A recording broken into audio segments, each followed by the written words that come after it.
started. So we're very happy to have Evan Kirby visiting us today. So Evan was an undergrad at Stanford, and I mention this because he actually did CMB instrumentation there. I just learned today, briefly. And then he was a graduate student at UC Santa Cruz, where he worked with someone known as Raja. Yeah. Yes. Who the rest of us call Raja. You don't get a PhD with that.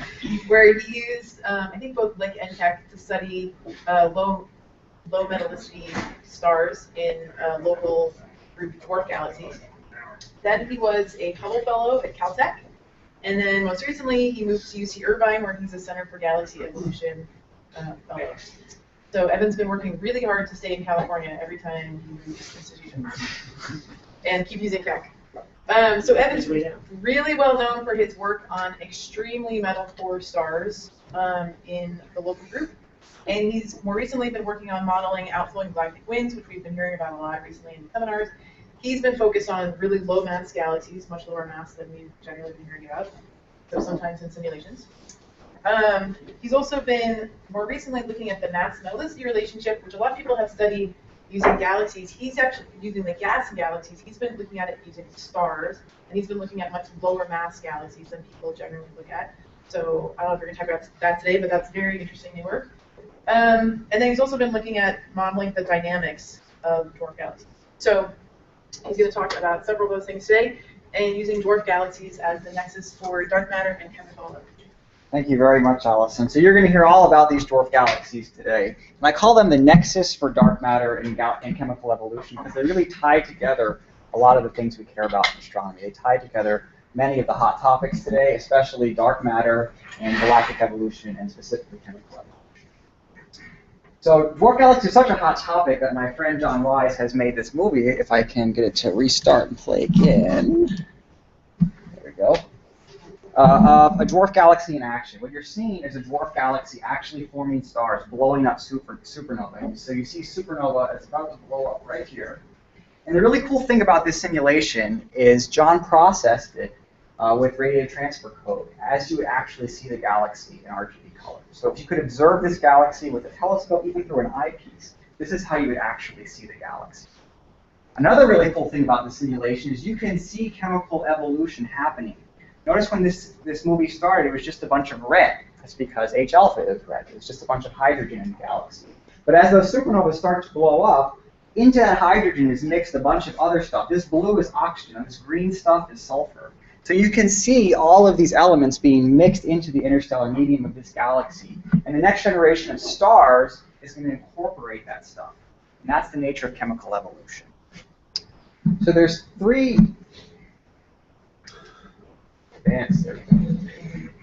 main pillars to my research, and the first one is near-field cosmology. How can we use the nearby galaxies in the local group, the nearby galaxies in the universe, to learn about cosmology, so especially learn about dark matter? What is the nature of dark matter? The tool that I use is resolved stellar spectroscopy. It's only in the nearby universe that we can see galaxies in enough detail to see them for what they really are, which is individual stars, a collection of individual stars, not just a SMUD or an amalgam of integrated light. No offense to Tyrich. And so with resolved stellar spectroscopy, there's two things that you can measure mostly from the stars. You can measure their velocities, and you can also measure their chemical abundances. And you're going to hear about both of those things today. And finally, the thing nearest to my heart is the periodic table. Chemical abundances. How can we use chemical abundances in the periodic table as a tool to dig up what these galaxies were doing in the past? So just like an archaeologist can go to a site and learn about the composition, say, of a pot of wine, and say this type of wine was produced here because we can do some isotopic analysis on it, we can look at what these stars are made of and tell what that galaxy was producing a long time ago, and therefore what it was doing. So the way you've chosen to spend the next 45 minutes of your life or so is to listen about the distinction between the two main types of dwarf galaxies in the local group. And those are the dwarf irregular galaxies and the dwarf spheroidal galaxies. And I'm going to tell you why that distinction is important. I'm going to be telling you about a very major problem confronting cold dark matter cosmology, which is called the too big to fail problem, which was originally posited in this form by my former office mate, Mike Boyle-Colchin. I'm also going to be telling about the universal stellar mass-stellar metallicity relationship. It turns out that all galaxies in the local group and even beyond fall in the same relationship between average metallicity and stellar mass, and that's really kind of inexplicable and amazing. And beyond just metallicity, which is a one-dimensional look at the composition of a star, I can also tell you about multidimensional abundances, so multiple element abundances, and what that can reveal in that chemical archaeological sense about the star formation histories of those galaxies.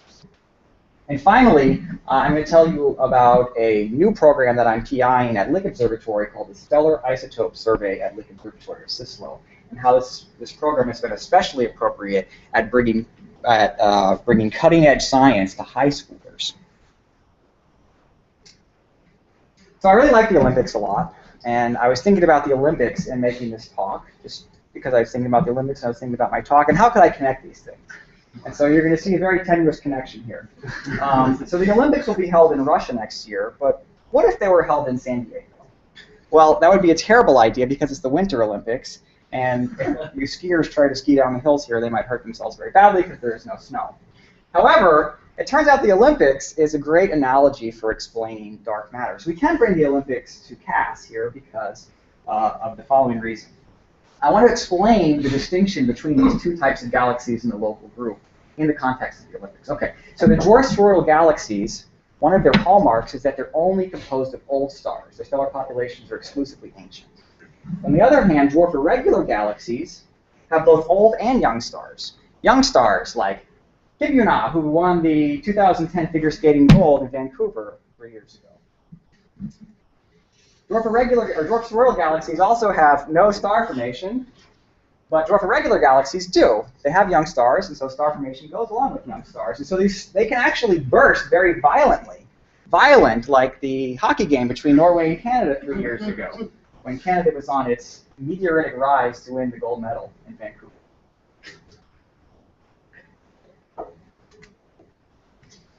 And finally, dwarf irregular galaxies are gas-rich. In order to make these starbursts, you need to have some reservoir of gas. But dwarf spheroidal galaxies don't have gas, that's why they're not forming stars, and they also don't have any dust. So they clean up after themselves, much like these gentlemen, which for some reason the camera crew decided to film them cleaning up the ice, and I don't really know why that is, but it has something to do with the Olympics. Heating it up. Slightly. I know. Okay. But perhaps the most important distinction between the dwarf irregular and the dwarf spheroidal galaxies is their environment.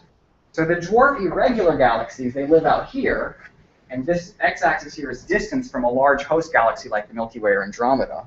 But the dwarf spheroidal galaxies, they live much nearby. And you can see that there's a very sharp distinction. This dividing line is about 300 kiloparsecs.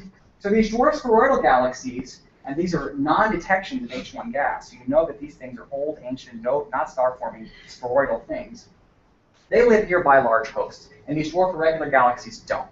So it really seems that there's a very strong environmental effect in changing dwarf irregular galaxies to dwarf spheroidal galaxies. If one of these things gets close to the Milky Way or Andromeda or some other large spiral galaxy, then it's going to turn into a dwarf spheroidal galaxy. So I'm going to explore that transition process a little bit in this talk. I also see a split in that circle between the top and the bottom of the circle. If you split the purple and the red, I also split inside the red, the top and the bottom, two branches. If you do histogram, is it like These are all non-detections. All of these little downward pointing arrows are non-detections. But these things are detections. These diamonds are detections. So it's that these things don't even have any gas. So these aren't even measurements. These are non-detections of gas. These things are just completely devoid of gas, and that's why they're not forming any stars today. So to better understand why there are these two types of galaxies and how we can use them to learn about cosmology and chemical evolution and galactic evolution, I've built up a large sample, a large catalog of multi-element abundances in these dwarf galaxies. And I've tried very hard to have an even split between these dwarf spheroidal and dwarf irregular galaxies, but that's not so easy as it might seem. So in about 1 week of clear nights on Keck, I've been able, my collaborators and I have been able to build up a catalog of 3,100 stars, individual red giant stars, in a bunch of different, a bunch of these dwarf spheroidal galaxies. And for every one of these stars, I've measured a velocity and multi-element abundances. Now these dwarf irregular galaxies are much harder to get. Remember, they're farther away from the Milky Way, which means they're farther away from us. And so it takes a great deal of exposure time, a lot more exposure time to observe these things than those things. In fact, each slit mass that I observed here with Keck Demos took a night, an entire night. And so with about the same amount of exposure time in this table as this table, I was able to get about 600 red giants in the dwarf irregular galaxies. I also have access to spectra of about 1,000 stars in the satellites of M31. So I can study the dwarf spherules of the Milky Way, the dwarf spherular satellites of M31, as well as the isolated dwarf irregular galaxies in the Milky Way. Now the easiest thing that I can measure from these spectra is the velocities of the stars. And it's very interesting to plot velocity distributions for these stars because it can tell you something about the masses of these galaxies. And these galaxies turn out to be, for the most part, dominated by dark matter. So that when you measure the mass of the galaxy, you're really learning something about dark matter. So this is what the velocity distributions look like for all of these galaxies. And this may not look that impressive, but in fact, all of these data took many, many, many hours on Keck to observe because these stars are up to 1.5 megaparsecs away. So these are individual stars that I'm observing at a distance of 1.5 megaparsecs. So the dwarf spheroidal galaxies, the satellites of the Milky Way, have been studied to death in this regard, and they've had too numerous to count applications to dark matter physics. But I wanted to learn something more about the dwarf irregular galaxies, which aren't subject to the environment of the Milky Way. I wanted to learn about the influence of environment on dark matter structures of these galaxies. So I observed these dwarf irregular galaxies far away. Yes. Is the Gaussian distribution for 6822, is that statistically significant in the sense that there may be a reason why it's not perfectly Gaussian? Yes. So NGC 6822 is known to have some rotation. So what you could be looking at here is some rotation in the stars, although statistical tests that, so there's been some models done at UC Irvine by one of the graduate students there. And he's shown that statistical tests have a very hard time actually even recovering what the direction of rotation is. So there's some kind of structure in NGC 6822, but it's very complicated. And the structure of the stars is completely different from the structure of the gas. The stars are in a disk like this, or at least in a spheroidal component that's oriented like this. The gas is oriented in a completely different axis. So it's a very complicated galaxy. However, this velocity dispersion is still a pretty good approximation of what the total mass of the galaxy is. Now, if you're very observant, you notice that the ranges on the x-axis here are very different for each galaxy. So the velocity dispersions for these galaxies range from just about 6 kilometers per second for Cetus to about 27 kilometers per second for NGC 6822. So there's a large range of velocity dispersions, and therefore a large range of masses here. Now, the velocity dispersions can be applied to dark matter physics in the following fashion. If we look at the velocity dispersion versus the half-light radius of observed dwarf spheroidal galaxies, these are satellites of the Milky Way, those are the black points. And we can compare those velocity dispersions to dark matter simulations. And this is specifically the Aquarius dark matter simulation. It turns out that there's a problem with those dark matter simulations, which is that they produce too many large subhalos, too many large dark matter subhalos. Any way you slice it, if you take the top 10 large dark matter subhalos of the Aquarius simulations, there just aren't enough counterparts observed around the Milky Way to explain their presence in the simulation. This is called the too big to fail problem. It's because Mike invented that term when the banks were being bailed out by the federal government. They were too big to fail. These galaxies, these dark matter galaxies, were too big to fail to form stars, yet they seem to. The Milky Way has 2 of these large things, the Small Magellanic Cloud and the Large Magellanic Cloud. Based on Aquarius, it should have close to 10. So these things are just missing. And it's not just the Milky Way that has this problem, it's M31 as well. I've forgotten, how do you get the half-life radius of the dark matter on these? So you can plot the mass distribution of the, the half-light radius. Okay, so you're right, there is no light in these things. So what we're plotting here is velocity. So the dark matter doesn't have a half-light radius, it has these velocity curves. So all you're saying is the black point should lie somewhere along. The black point should lie somewhere along, but especially like if you slice it in this sense, there are all of these subhalos that have no corresponding match to the observed satellites. You can slice it in different ways, and some of them look better than others, but in all cases, there's a bunch of these dark matter subhalos that have no counterpart in the observed satellites. So I was thinking, actually, it wasn't my idea, but some theorists have the idea that maybe this is an environmental problem. Maybe if one of these subhalos gets too close to the Milky Way, there's some baryonic effects that might happen to it, some stripping of gas, some stripping of stars that could possibly whittle down these big subhalos into smaller ones. Well, if that were the case, then the isolated dwarf irregular galaxies shouldn't have a too big to fail problem. But it turns out that they do. So this is what my data looks like. When you plot the velocity dispersion versus the half-light radius for the isolated galaxies, which are the black points, this one, all these, and compare it to the satellite galaxies, which are the colored points, then it turns out they have the exact same distribution in this 2D space of velocity dispersion versus half-light radius. Therefore, they have the exact same too big to fail problem as the satellite galaxies. So this is a big puzzle for dark matter physics. It could be indicating something that's not being accounted for in the simulation, some sort of baryonic feedback effect, where if you can expel a bunch of baryons from the center, maybe some dark matter goes with it and you can depress the dark matter at the center of these galaxies. Or it could be indicating something about the nature of dark matter itself. And so a very hot topic at Irvine is studying whether or not the dark matter particles self-interact. And if it is, then you can have some scattering out of the center of these halos, which would depress the central density. I'm a little confused. What does the too big to fail problem mean for field galaxies? Because isn't it usually applied for satellites and subhalos? You're absolutely right. So in order to say for certain whether or not the too big to fail problem exists for these isolated galaxies, you need to look at the velocity, at these velocity distribution functions for isolated galaxies in the simulations. And it turns out that people at Irvine and other places are working on that, and the isolated galaxies do indeed have the same too big to fail problem as the satellite galaxies. Okay, thanks. You're welcome.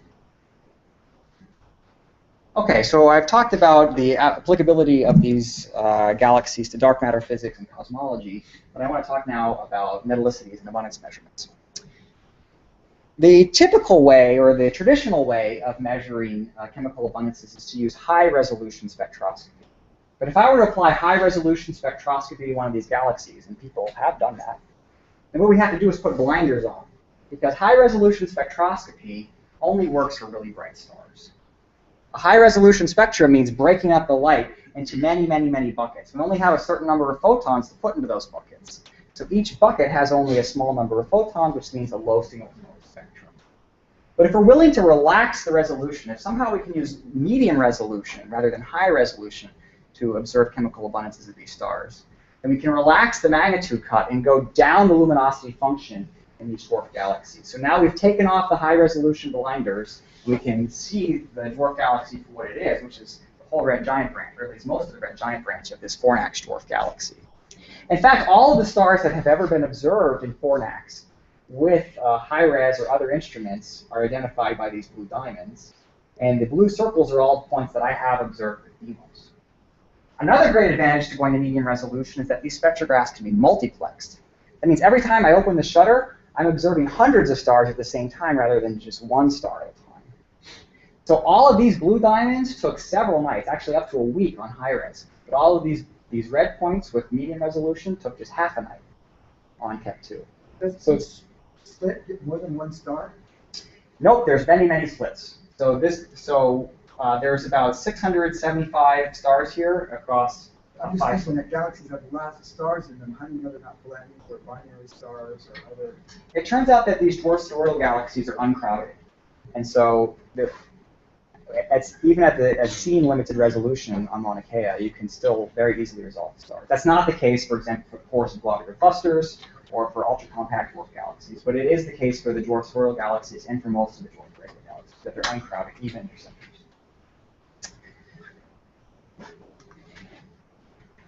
So this is the instrument of torture that I use. It's Keck Deimos. It's a really amazing feat of engineering. It sits on the Naismith platform of the Keck-2 telescope, so it's very stable. Nonetheless, it still has to rotate to track the sky during the night, and so it has an active flexure compensation system that keeps spots of light to within 1/10 of a pixel on the focal plane. However, Deimos is getting old. It's over a decade old now. Its detectors are kind of out of date. And in fact, there's new detectors now from E2B, these E2B broadband detectors, that have a lot greater sensitivity in the blue. And there's new LBML or Hamamatsu detectors, thick deep depletion devices that have a lot more sensitivity in red. And the Deimos focal plane can be split to have these red-sensitive devices and these blue-sensitive devices at the same time.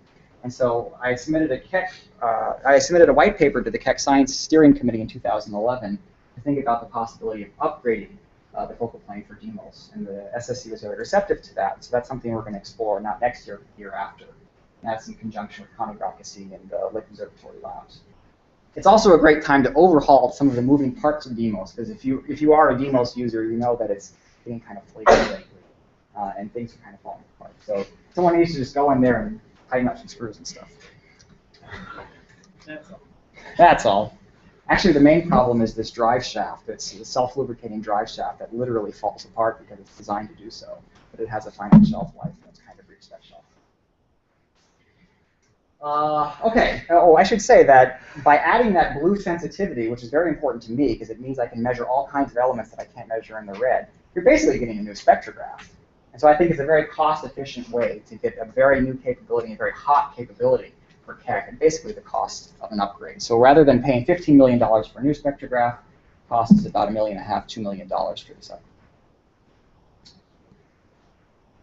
So you might be saying, okay, there's a reason people used to use high-resolution spectra to measure these chemical abundances. And that's true. With high resolution, you can see weaker lines. You can see lines that are blended at this resolution. But I'm going to argue that at least for some elements like iron, resolution is not the limiting factor for measuring these abundances. You can get to the same precision with DEIMOS spectrum in measuring the iron abundances of red giants as you can get with a high-res spectrum.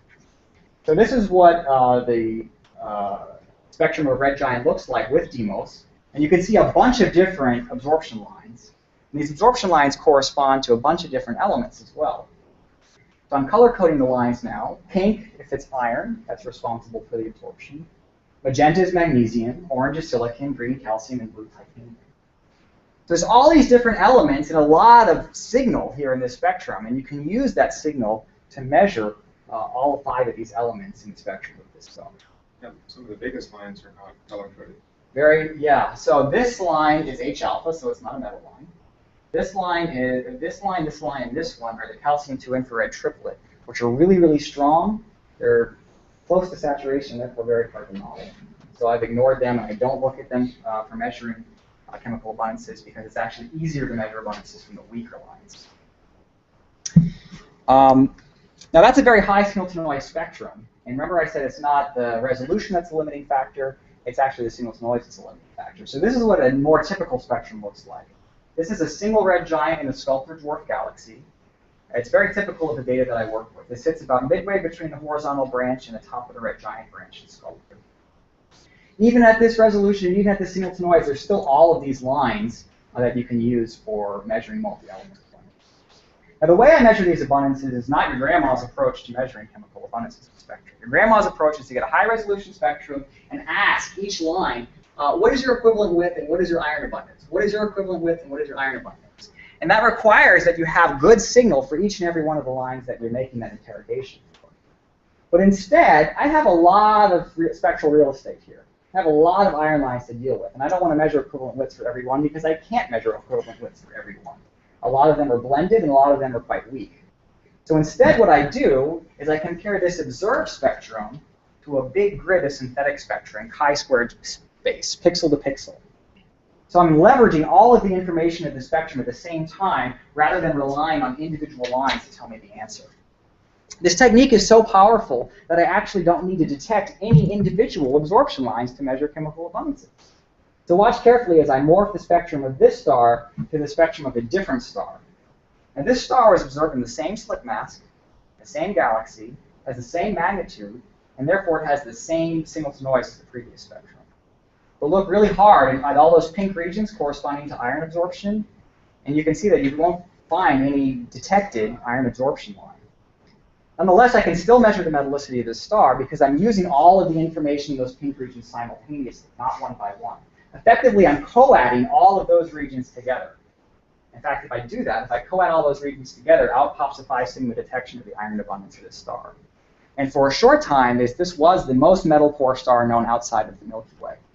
And that was the discovery spectrum. That DEIMOS spectrum was the discovery spectrum of the star. And what metallicity is it? The metallicity is FeNH negative 3.8, so almost 10,000 times more metal poor than the Sun. Okay, so now let's apply these metallicities to actual galaxy data. And the most basic thing I can tell you about the metallicity distribution of a galaxy is its average metallicity. And to show you why it's important to measure this quantity spectroscopically, I'm going to go 10 years into the past and show you what was the state of the art in 2003. Well, DEIMOS turned on in 2002, so we really didn't have capabilities to measure individual star-by-star elemental abundances for these dwarf irregular galaxies, which are a megaparsec away in 2003. It's only now that we have those capabilities. So the state of the art then was to measure the metallicities for these dwarf irregular distant galaxies photometrically. And photometric metallicities rely on the color of these red giant branch stars. More metal-rich stars, more metal-rich red giants are redder, more metal-poor red giants are bluer. However, there's also an age metallicity degeneracy. Younger stars are bluer and older stars are redder. So if we're going to use the color of the red giant branch to nail down the metallicities of these galaxies, we have to very accurately know what the ages of these galaxies are. And that's very important because I told you that these galaxies, these dwarf spheroidal satellite galaxies, are exclusively ancient, whereas these galaxies have a mixture of ages in them. We have to know the ages of these galaxies very precisely before we can use their colors to determine the metallicity. Now, it sort of made sense that the dwarf irregular galaxies had a different mass-metallicity relationship than the spheroidal galaxies because there's this idea that these irregular galaxies fall into the environmental field of the Milky Way. In the process, they get tidally stripped, which means they would lose stellar mass and lose luminosity, so they move this way on the diagram. However, the distance between this relation and this relation is almost 2 orders of magnitude in stellar mass. If you strip a dwarf galaxy such that it loses 2 orders of magnitude in stellar mass, it's no longer a dwarf galaxy. At that point, it's a tidal stream where it's completely disrupted. So I kind of approached this dichotomy between these two types of galaxies somewhat skeptically, and I really wanted to measure a more precise metallicity for these dwarf irregular galaxies.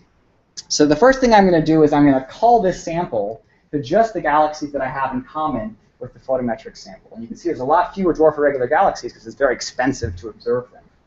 But when I show you now spectroscopic metallicities rather than photometric metallicities, you see that all of these galaxies lie up on the same mass-metallicity relationship. So regardless of age, regardless of morphology, regardless of environment, all of these galaxies line up on the same mass-metallicity relationship. Now these are just the galaxies that are in common between the spectroscopic and photometric samples, but I have more galaxies than that go down to much lower luminosities and much lower metallicities. So these are all of the Milky Way satellites that I've observed. And you can see they obey a pretty tight mass-metallicity relationship. The RMS scatter about the 1-to-1 line is 0.14 dex, so significantly less than a factor of 2. And it's not just the Milky Way satellites that obey this relation over 5 orders of magnitude. It's also the Andromeda satellites, the M31 satellites. Now the M31 satellite spectra are very low signal to noise. M31's a lot farther away than these dwarf spheroidal satellites of the Milky Way. And they had the same exposure time, so the signal to noise per spectrum was much lower. So I didn't think that much use was going to come out of those spectra for measuring metallicity. It's good enough for velocities, but not for metallicities. But then along came this very brilliant person, Lucy Cheng, and what she did was to stack all of these spectra together. So she took most of the spectra for one of these dwarf galaxies, stack them together, and measure the metallicity from the stack. And that's what you're looking at here. That's the average metallicity of the galaxy from a composite spectrum of all of the observed red giants in those galaxies. And that mass metallicity relation for Andromeda lines up with the Milky Way. Now the really amazing thing about these blue points is that Lucy did this when she was 17 years old. She was a high school student from San Jose. She's now a sophomore at Harvard University. I'll be talking a little bit more about this high school initiative that I have later on. And I've already shown you that the isolated dwarf irregular galaxies also line up on the mass-metallicity relationship. I've added a few more points now. But lest you think that this relation only applies to dwarf galaxies, well, now let me show you what the stellar mass, stellar metallicity relationship looks like for more massive galaxies. So this is a very important result from 8 years ago by Anna Galazzi and her collaborators, where she's stacking together, or she's using the integrated light spectra of galaxies in the Sloan Digital Sky Survey to measure their stellar metallicity. And you can see that from 10 to the 3 solar masses in stars, or 10 to the 4 solar masses in stars, all the way up to 10 to the 10, there's a continuous, universal relationship between the average stellar metallicities of galaxies and their stellar masses. This is really quite remarkable, because it doesn't matter whether or not these galaxies stopped forming stars 10 billion years ago, or whether they're still forming stars today.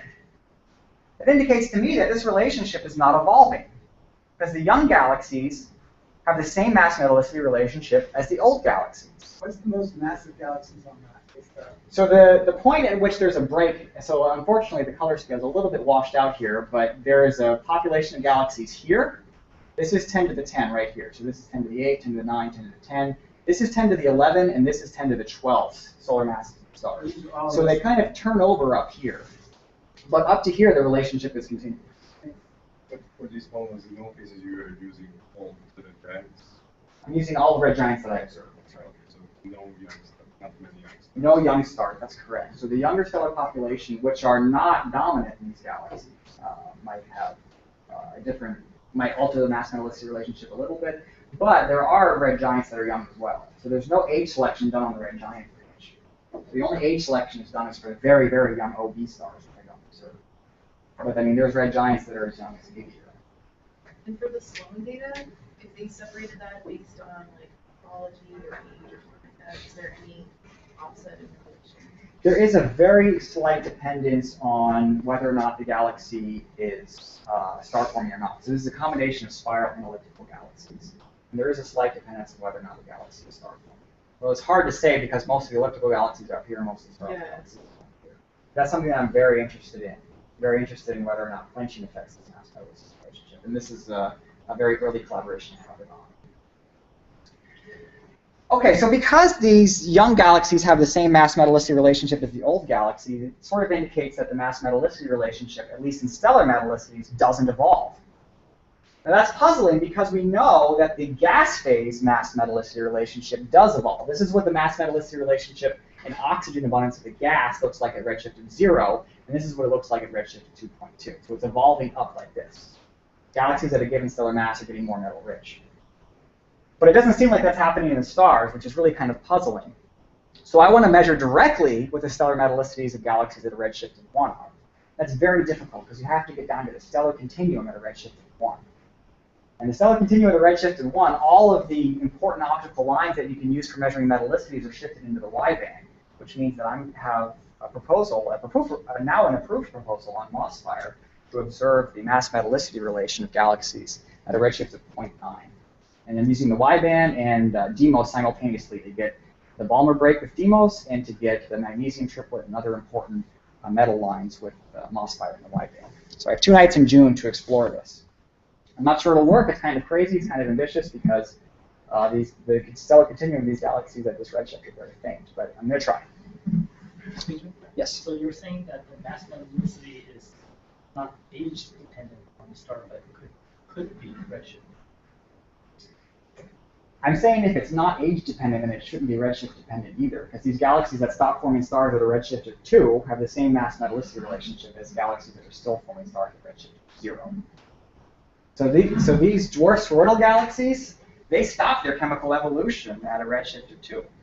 And so they don't evolve anymore. That mass metallicity relationship doesn't evolve anymore. Whereas these galaxies are still evolving today. Presumably they're evolving this way. They're increasing in stellar mass and in metallicity. Okay. So far I've just presented a one-dimensional look at abundances, metallicity, which is just, so far I've used the iron abundance as a proxy for metallicity. But remember, I can measure multiple elemental abundances. Maybe I should turn the lights on. I can measure multiple elemental abundances. And in particular, the elements that I can measure are magnesium, silicon, calcium, and titanium. These are called the alpha elements because you can roughly think of them as stacking together alpha particles. And you get the even-numbered elements between oxygen and titanium. So these alpha elements are formed predominantly in core collapse type 2 supernova. Now, to better analyze how the alpha to iron ratio gives us a sense of the chemical evolution of the star formation history of the galaxy, I want you to imagine that you're a galaxy early on in the universe. So a galaxy early on in the universe is just a ball of dark matter and gas. Sometimes we feel like that. I know I feel like that. Sometimes I feel like just a ball of dark matter and gas. And so early on in the universe, I don't have any stars yet, but I do have gas. And some of that gas is going to coalesce and form the first star in the universe. It's going to be a metal-free star because there's no metals in the universe yet. So the people who know about such things tell us that metal-free stars are going to be very massive. Because they're very massive, they unfortunately don't live very long. So, pow, it blows up as a type 2 supernova. And a type 2 supernova, remember, has a lot of alpha elements that come out of it, and just a little bit of iron. So the alpha to iron ratio is high. Well, that ejecta can be incorporated into the next generation of stars. So the long-lived stars that form at this time are going to have this alpha to iron ratio and this low metallicity. Are these the so-called population 3, or is this population? This is now, at this point, this is now population 2 stars. So the first star that blew up, that was the population 3 star, and that was the seed for the population 2 stars. Now this process can go on, and more type 2 supernova can blow up from the high mass stars, but eventually the low mass stars are going to start blowing up. And when they blow up as thermonuclear detonations, type 1a supernova. Kaboom! Now if you saw one of these things, you might drop an F-bomb. That's good because that's exactly what these things are. They're Fe bombs, they're iron bombs. So they're big iron bombs that blow up and produce a ton of iron. So they make a lot of the numerator, but virtually none of the, they make a lot of the denominator, but virtually none of the numerator. So they depress the alpha to iron ratio. They make a lot of iron and no alpha. So the next generation of long-lived stars that form at this time is going to have a depressed alpha to iron ratio. And as this evolution happens, you can get more and more of these type 1a supernovae that continue to depress the alpha to iron ratio while the metallicity is increasing. Now, if the galaxy is lucky enough at late times to have a fairly continuous level of star formation, then the ratios of types 2 and 1a supernova can balance each other. You can get sort of a plateau in the alpha to iron diagram at high metallicity. If you have neutron star mergers instead of type 2, can they just replace the type 2? So as far as I know, neutron star mergers do not make the alpha elements, as far as I know. So I don't know how it would affect this diagram. I don't think they make either iron or the alpha element. They make predominantly neutron capture elements. We'd have to look in a different plane to diagnose neutron star mergers versus type 2. So if the galaxy, instead of this particular chemical evolution, was very, very good at forming stars, it was good at doing its job, turning gas into stars, then it might have a track in this diagram that looks like this. Because it could blow up a lot of type 2 supernova before the first type 1a supernova ever blows up. If, on the other hand, the galaxy is very inefficient at forming stars, then it might look like this, because it blew up very few type 2 supernova before the first type 1a supernova ever blew up. So keep this qualitative look at this diagram in your mind now as you look at the next few slides where I'm going to show you actual observed data. And we're going to look at a qualitative view of the chemical evolution of these observed galaxies. So this is the Draco dwarf galaxy. It's a satellite of the Milky Way. It's a dwarf swirly galaxy. And it was absolutely terrible at its job. It had one job to do, turn gas into stars, and it was really bad at it. We know that because it has a very smooth depression of all these alpha to iron ratios as a function of that. So all of these elements, magnesium, silicon, calcium, titanium, those are alpha elements. And these are the average, this bottom panel is the average of all the top four. There's no point in Draco where I can really point and say there's a plateau at low metallicity corresponding to a point where there's only type 2 supernova blowing. Instead, the chemical evolution of Draco, especially apparent in silicon, was driven by the explosion of type 1a supernova. And that means that Draco was very slow and very inefficient at forming stars. On the other hand, let's look at a slightly more luminous galaxy. Draco has a stellar mass of a few times 10 to the 5. Sculptor has a stellar mass of 10 to the 6. Sculptor seemed to be slightly better at doing its job, turning gas into stars. And I know that because it has kind of a plateau, especially the calcium to iron ratio as a function of metallicity, and then a depression in the alpha to iron ratio. So it took a little bit longer, it took to a higher metallicity for the alpha to iron ratio to start to turn down in Sculptor rather than Draco. And that kind of makes sense. If it was good at forming stars, a little better than Draco at forming stars, then it should have formed more of them. And that's exactly what happened. It ended up with about 5 times more stars than Draco did. Finally, we go to Fornax, which is just a mess. It looks like it just threw up on this diagram. Because there's no obvious pattern here. Instead, what looks like happens here is something very complex, maybe something like this. And this looks like just a squiggle, but this could actually happen. Because every time you have a burst of stars, we can increase the alpha to iron ratio again. So that previous sort of cartoonish picture I mentioned to you was sort of for a continuous star formation, right? But if we have a star burst, every time we have a star burst, we have a lot of type 2 supernova where we can increase the alpha to iron ratio again. And if this happens repeatedly, as there is evidence that it happened in Fornax from the color magnitude diagram, and the alpha to iron ratio can go up and down and up and down. And these assume metal stay in the galaxy. This is This calculation assumes that most of these metals stay in the galaxy. That's right, yeah. Actually, most of the metals don't have to stay in the galaxy as long as the same proportion of the alpha iron ratio stays in the galaxy. But in fact, you can lose a lot of the supernova ejecta to outer space, and that doesn't affect the diagram, as long as you lose the iron in the same proportion as the alpha.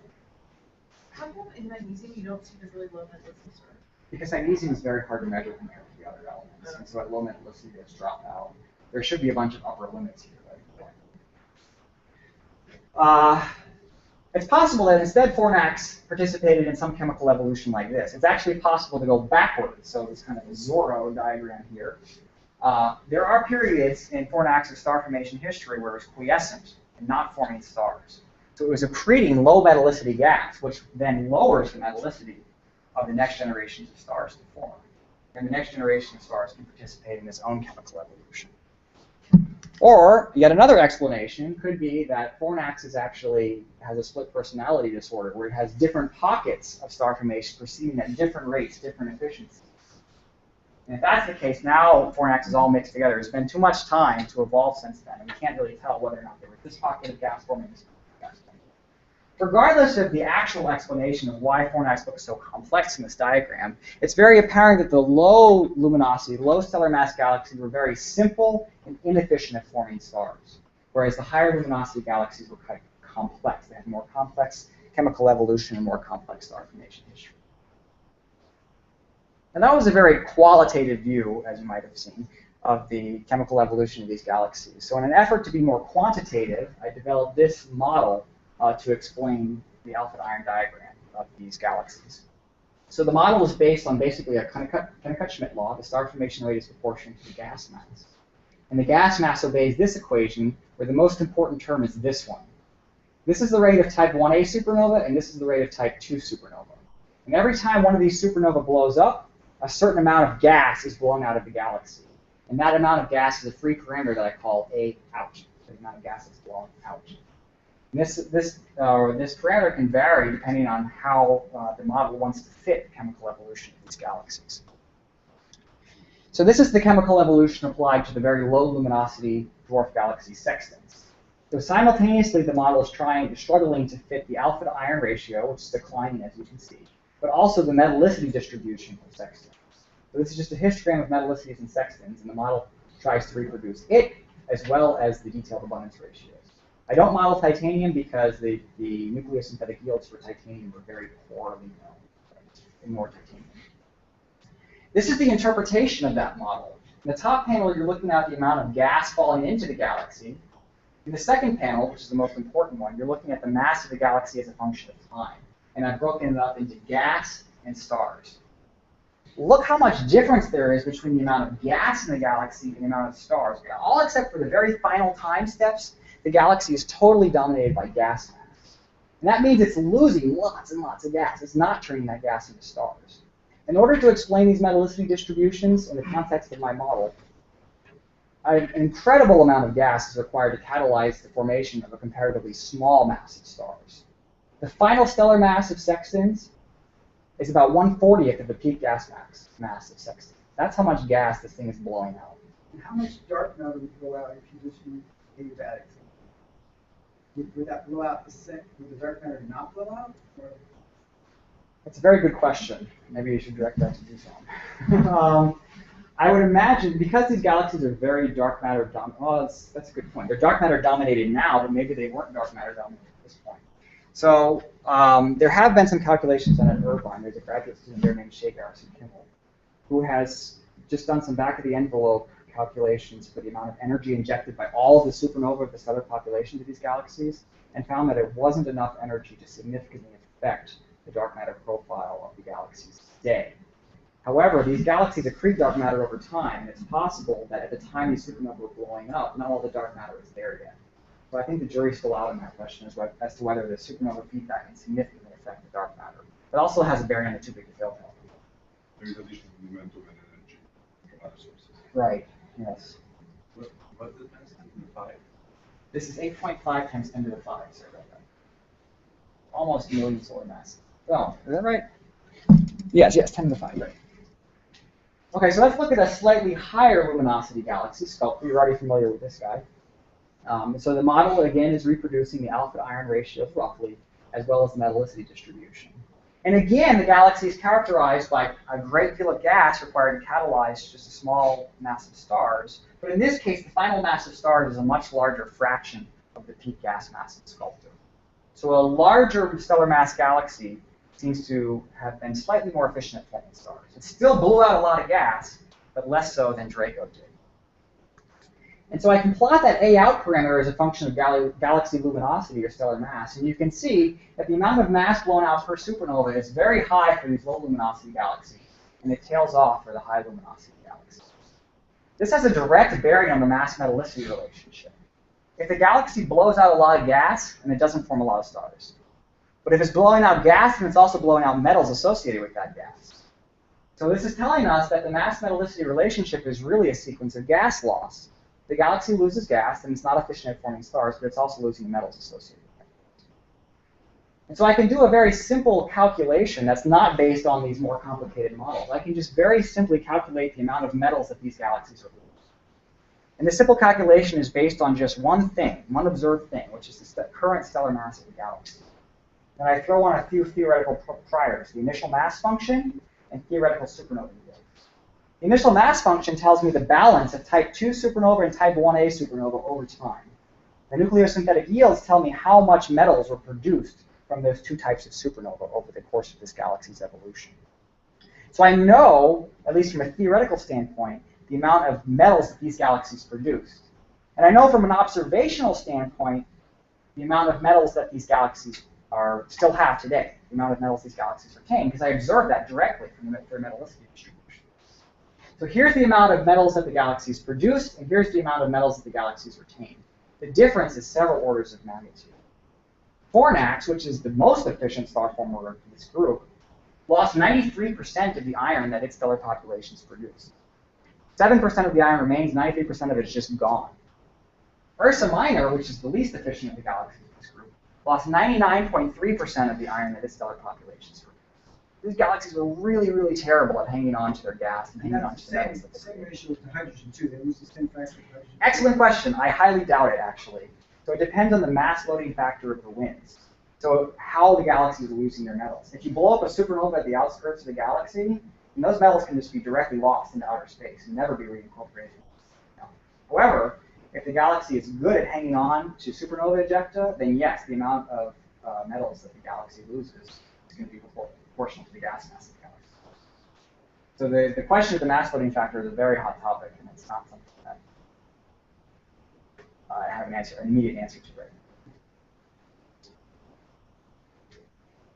now. Okay, so in the interest of going into more and more detail in this chemical evolution, one of the things I got interested in when I got to Irvine was using high-resolution spectroscopy at Lick Observatory. And the application of high-resolution spectroscopy is isotopic abundances. What is the most detailed thing we can measure from the stellar spectrum? It's the isotopic distribution of the elements in that star. And the reason that's important is because nucleosynthetic theorists care a great deal about the isotope. They want to know which nuclides are being produced in those stars. And the only way to measure the isotopic ratio is to get very detailed high-resolution spectrum. So here's one way to do it. This is a line of barium, and the isotopic splitting of barium is such that the shape of the line is dictated by the ratio of odd to even isotopes of barium. And so what's shown here is a fit of the different ratios of odd to even isotopes. And it turns out that this particular star has a barium line that's dominated by odd isotopes, which indicates that this barium comes from the R process. Not from the S process, but from the R process. So this is one way to diagnose where elements in the universe come from. This isn't a new idea, but what is new with CISLO, the Stellar Isotope Survey at Lick Observatory, is to measure in the same star isotopic ratios for many elements at the same time and tie them all together. Because nucleosynthetic theorists, people like Stan Woosley who blow up supernova, or people like Amanda Caracas who figure out what's happening in thermal pulses of AGB stars, they want to know how much magnesium-24, 25, 26 there is. They want to know the ratio of europium-151 to europium-153. It turns out that this project has been very appropriate to introducing to high school students. So all of my work on this project so far over the past 2 summers has been done by high school students. So I did the observing, but I presented the spectra to these students, and I taught them basic tools, software tools, and spectral fitting tools. And then they started taking ownership of the elements. So for example, Michelle here took ownership of carbon, and the other Michelle took ownership of europium, and Zareen took ownership of barium. So they carried this ownership with them throughout the whole summer, and they really learned a lot from it. CISL has been especially effective at recruiting young women, and in fact, I've had a lot of success, or not me, my students have had a lot of success at these national science competitions. So I've had 1 Intel national finalist, 3 Siemens science competition regional finalists, including all of these fine young women, and 5 Siemens semifinalists. Now the reason I point out its effectiveness at recruiting young women is because the American Association for University Women has identified the transition from high school to college is a very critical phase in retaining women's interest in STEM fields. So about half of AP Physics test takers are female, but only a third or less of declared physics juniors are female. So there's a fall off in interest in STEM fields going from high school to college. So catching students at that very critical juncture and making sure they maintain that passion for these STEM fields is very important. So I have a 3-step plan to introduce fields like astronomy to young women and to minorities at the Troy School, which is specifically and exclusively for first-generation college students right here on UC San Diego campus, establish research seminars in the spring, and then recruit the most highly motivated of the students from the research seminars into summer internship programs here in this department. And hopefully the idea is that they will retain that passion for science and astronomy and physics specifically on into their careers. And Adams has also pointed out other high schools in the area, like the High Tech High, that might also be appropriate for this program. So around the time that the summer internship program is in full swing and everyone's really on board with it, it'll be about a decade from now, and then the 30-meter telescope will be within our reach.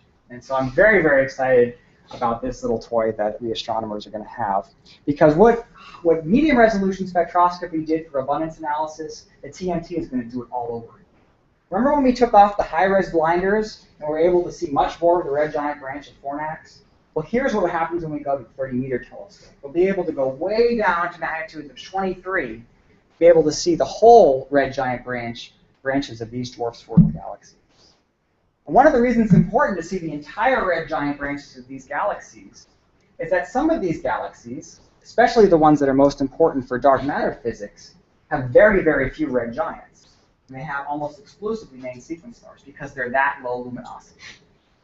And so in order to measure the velocity distribution of galaxies like Segway 1, we need to have a 30-meter telescope to be able to get enough photons to get accurate velocities. Another thing that the TMT is going to do is really open up what the local group means. This is what a 1-hour exposure on Keck can reach. It's just the very surroundings of the local group, just the satellites around the Milky Way. A 1-hour exposure on TMT can reach more like something like this. So we can go out to Andromeda, we can go out to the most distant galaxies in the local group. So the TMT is really going to revolutionize what it means to be in the local group, within the boundaries. So thank you very much. My conclusions are that I hope I've convinced you that dwarf galaxies are really tying together a lot of interesting topics in astronomy today, especially dark matter physics and also galactic and chemical evolution. On the line of dark matter physics, environment is not a viable solution to the too big to fail problem. These isolated dwarf galaxies still fall short of dark matter predictions for what their velocity distribution should be. Nearly all galaxies in the local universe obey the same universal stellar mass-stellar metallicity relationship, which is really remarkable given that some of these galaxies stopped evolving at a redshift of 2. The detailed abundances, when you move from a one-dimensional view of metallicity to detailed multi-dimensional abundances, is that smaller dwarf galaxies have simpler star formation histories than larger dwarf galaxies. Remember that Fornax dwarf galaxy had a very complex star formation history, whereas the puny Draco had a very simple, inefficient star formation history. And in the future, the things that I'm really excited about are measuring the mass metallicity evolution directly at a redshift of 1 with Mossfire, getting the most detailed views of chemical abundances possible, isotopic abundances, the possibility of increasing young women in STEM field through this CISL program, and finally, of course, the 30-meter telescope. So thank you very much.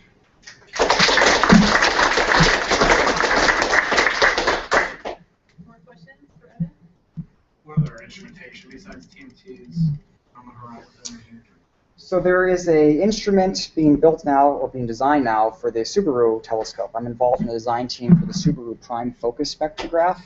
This thing can have 2,400 fibers and 4 identical spectrographs, each of which has 3 arms, a red arm, a blue arm, and an infrared arm. And one of the things that I made sure was happening in the Subaru Prime Focus Spectrograph is that the red arm had a medium resolution mode so that we can do stuff like this. One of the 3 arms of the survey for the PFS is galactic archaeology. And without that medium resolution arm, we wouldn't be able to measure chemical abundances as accurately as we can now. So I'm very excited about that, especially because the field of view of this thing is over a degree.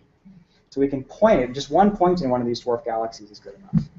Whereas one pointed on Deimos can barely cover a 20th of the area of one of these galaxies. Is that one funded? They are looking for funding. They're about $5 million short. So if you're interested and have tons of bucks, then I suggest you contact the PI. It's called WF Master. What's it called? That's right. It's called the Prime Focus Spectra. Well, it used to be called Sumayer. Yeah, at one point it was also called that. And now it's called the Prime. It's a collaboration between NAOJ, Caltech, and Princeton as well. Also, University of Sao Paulo.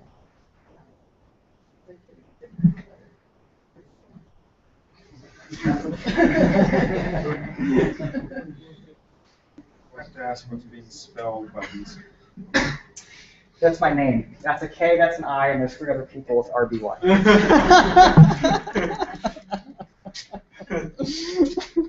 It didn't fit. Sorry. The evolution of the gas phase mass mobility relation. I believe that's work only for massive galaxies, right? With redshift. So we can look. It's possible to go back. Yes, it is. But yeah, basically you can see dwarfs. Yeah, right. Okay. Oh yes, if you're asking if I can see. Right. Right. Yeah. So the stellar mass here is at 10 to the 9, which is roughly where my data Okay. began. I mean, has there been stellar mass metallicity relationship for non-dwarfs at redshift 1 done before? Like, I presume that you're proposing to do it for dwarfs, but No, actually, I'm not proposing to do it. Oh, really? That would be Okay. impossible. No, I'm trying to get to the same mass range here. Okay. That's right. Yeah. Yeah, I mean, I was just thinking, like, yeah, you showed that it doesn't evolve with between dwarf irregulars and dwarf spheroidals, but in principle, there could be things like dry mergers, which could change the stellar mass, but not the velocity. You're absolutely between correct. redshift 1 and redshift You're absolutely correct. So dry mergers, I thought about a little bit. So they can affect the most that a dry merger can do is change the stellar mass by a factor of 2. Yeah. So it's it would move. Okay. Yeah, so do you have any ideas how to reconcile your stellar mass metallicity relationship and lack of evolution? Or maybe evolution with this? Like, I don't get how. So there's a lot of work now on the fundamental metallicity relation, which is looking at this in a fundamental plane of gas phase metallicity, stellar mass, and also the gas fraction of galaxies. It turns out that there actually is no evolution in the fundamental metallicity relation up to redshift 3. When you correct this metallicity now, we're also accounting for the gas fraction of the galaxy. So it's really galaxies that are gas-rich also have the metal core.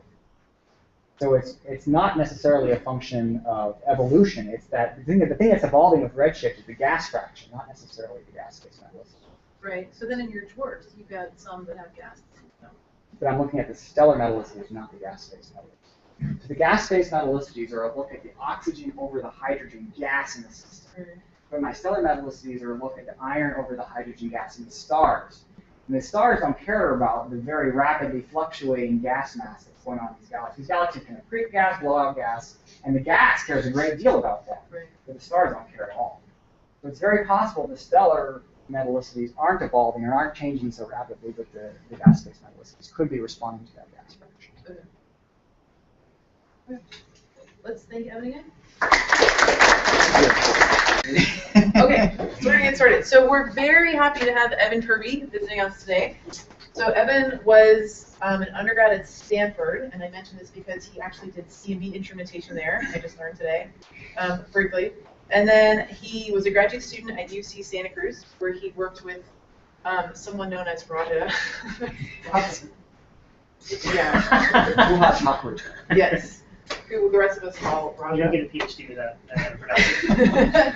Where he used, I think both like NTech to study low metallicity stars in local dwarf galaxies. Then he was a Hubble Fellow at Caltech, and then most recently he moved to UC Irvine, where he's a Center for Galaxy Evolution Fellow. So Evan's been working really hard to stay in California every time he moves institutions, and keep using tech. So Evan's really well known for his work on extremely metal core stars in the local group. And he's more recently been working on modeling outflowing galactic winds, which we've been hearing about a lot recently in the seminars. He's been focused on really low mass galaxies, much lower mass than we've generally been hearing about, so sometimes in simulations. He's also been more recently looking at the mass-metallicity relationship, which a lot of people have studied using galaxies. He's actually using the gas in galaxies. He's been looking at it using stars, and he's been looking at much lower mass galaxies than people generally look at. So I don't know if we're going to talk about that today, but that's very interesting new work. And then he's also been looking at modeling the dynamics of dwarf galaxies. So he's going to talk about several of those things today, and using dwarf galaxies as the nexus for dark matter and chemical evolution. Thank you very much, Allison. So you're going to hear all about these dwarf galaxies today. And I call them the nexus for dark matter and chemical evolution because they really tie together a lot of the things we care about in astronomy. They tie together many of the hot topics today, especially dark matter and galactic evolution, and specifically chemical evolution. So dwarf galaxies is such a hot topic that my friend John Wise has made this movie, if I can get it to restart and play again. There we go. A dwarf galaxy in action. What you're seeing is a dwarf galaxy actually forming stars, blowing up supernova. So you see supernova, it's about to blow up right here. And the really cool thing about this simulation is John processed it with radiative transfer code as you would actually see the galaxy in RGB color. So if you could observe this galaxy with a telescope, even through an eyepiece, this is how you would actually see the galaxy. Another really cool thing about the simulation is you can see chemical evolution happening. Notice when this movie started, it was just a bunch of red. That's because H alpha is red. It's just a bunch of hydrogen in the galaxy. But as those supernovas start to blow up, into that hydrogen is mixed a bunch of other stuff. This blue is oxygen, and this green stuff is sulfur. So you can see all of these elements being mixed into the interstellar medium of this galaxy. And the next generation of stars is going to incorporate that stuff. And that's the nature of chemical evolution. So there's three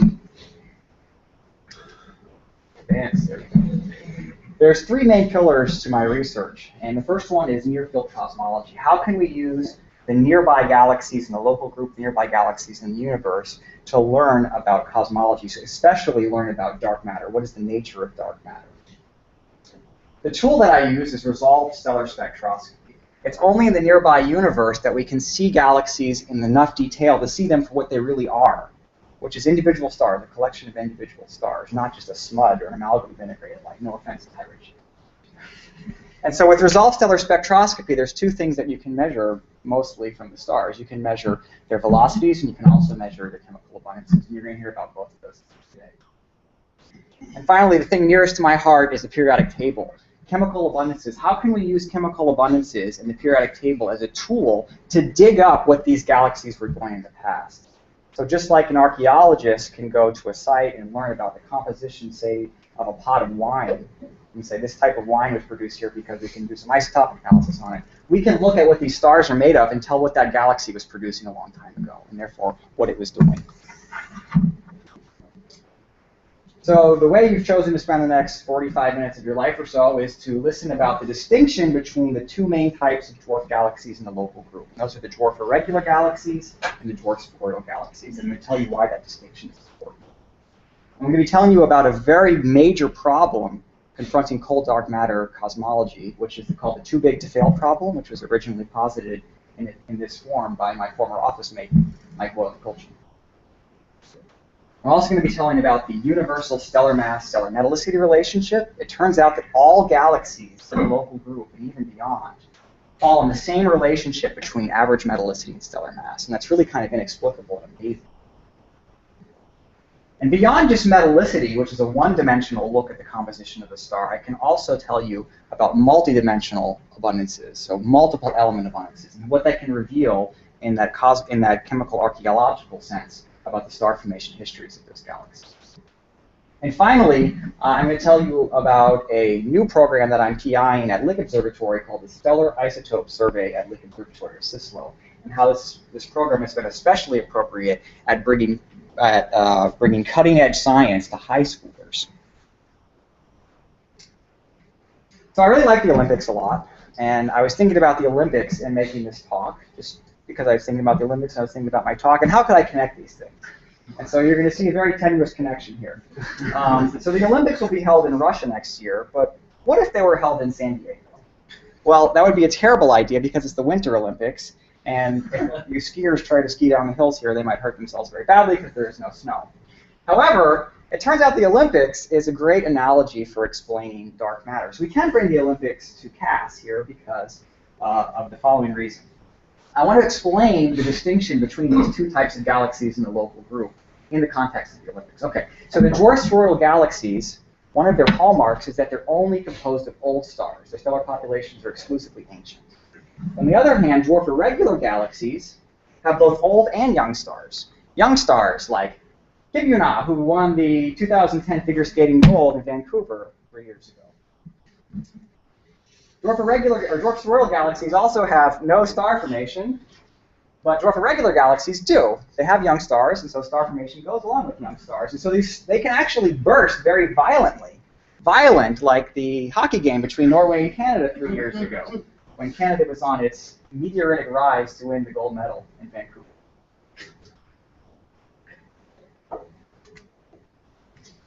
And finally, dwarf irregular galaxies are gas-rich. In order to make these starbursts, you need to have some reservoir of gas. But dwarf spheroidal galaxies don't have gas, that's why they're not forming stars, and they also don't have any dust. So they clean up after themselves, much like these gentlemen, which for some reason, the camera crew decided to film them cleaning up the ice, and I don't really know why that is, but it has something to do with the Olympics. Heating it up. Slightly. I know. Okay. But perhaps the most important distinction between the dwarf irregular and the dwarf spheroidal galaxies is their environment. So the dwarf irregular galaxies, they live out here, and this x-axis here is distance from a large host galaxy like the Milky Way or Andromeda. But the dwarf spheroidal galaxies, they live much nearby. And you can see that there's a very sharp distinction. This dividing line is about 300 kiloparsecs. So these dwarf spheroidal galaxies, and these are non-detections of H1 gas. So you know that these things are old, ancient, not star-forming spheroidal things. They live nearby large hosts, and these dwarf irregular galaxies don't. So it really seems that there's a very strong environmental effect in changing dwarf irregular galaxies to dwarf spheroidal galaxies. If one of these things gets close to the Milky Way or Andromeda or some other large spiral galaxy, then it's going to turn into a dwarf spheroidal galaxy. So I'm going to explore that transition process a little bit in this talk. I also see a split in that circle between the top and the bottom of the circle. If you split the purple and the red, I also split inside the red, the top and the bottom, 2 branches.